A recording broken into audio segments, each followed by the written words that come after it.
This is Mark Rudd, April 1968, at Columbia University, New York City.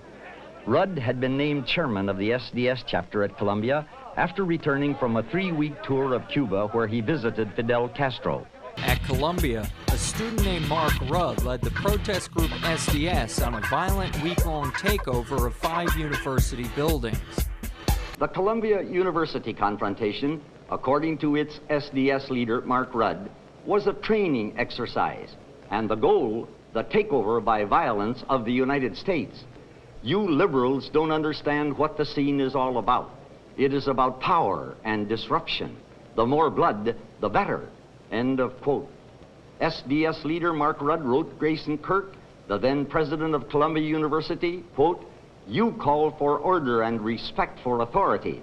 We call for socialism." No Democrat running for governor has raised as much money as Alan Weber. We've learned a well-known American terrorist helped him raise some of that money, and Weber doesn't deny it. Just a week and a half ago, Democratic candidate for governor businessman Alan Weber held a fundraiser at Rudd's Albuquerque home. A day later, Rudd endorsed Weber in an email. From the late 60s to the mid-70s, the Weather Underground planted and detonated bombs across the United States, a radical anti-war group with violent methods. The Weathermen went on a 6-year bombing campaign that resulted in nearly 30 explosions around the country.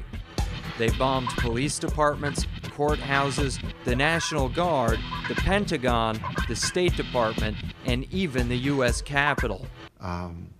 My students will occasionally bring up the war in Vietnam and ask me what my involvement was. And I'll say, well, I helped found an organization whose goal was the violent overthrow of the government of the United States.